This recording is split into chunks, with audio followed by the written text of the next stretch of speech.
Hello, everyone. Welcome to our weekly devotionals here at OCF. Hey, today I want to talk to you guys about guarding your heart.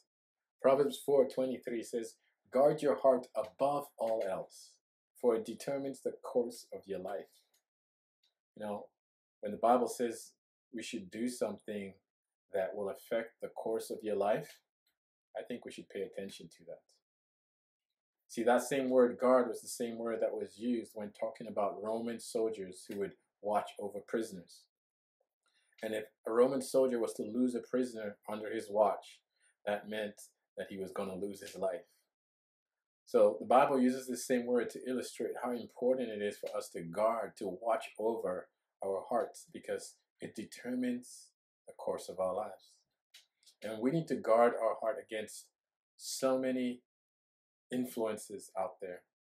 One powerful influence is the influence of voices. And I believe that now more than ever in our nation that we need to guard against the negative voices. The book of Corinthians says so many kinds of voices in the world, and none of them is without significance. We have the voices of hate. We have our own voices, the voice of our own opinions. We have the voice of our past and condemnation and guilt and insecurity. We have the voice of racism.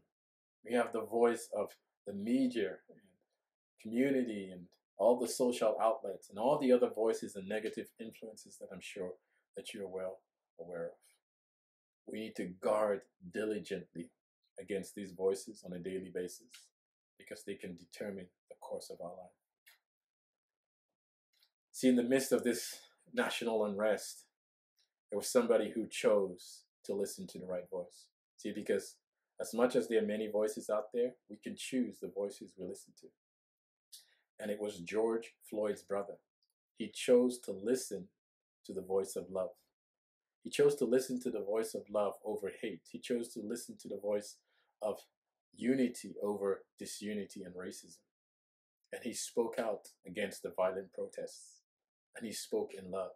See, whenever we listen to the voice of love, we listen to the voice of God, because God is love.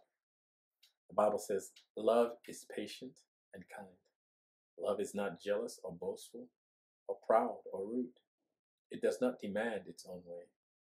It is not irritable, and it keeps no record of being wronged.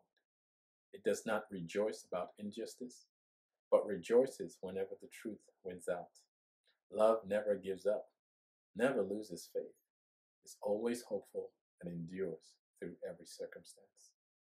I believe that now more than ever, we need to listen to the voice of love. The voice of love will endure.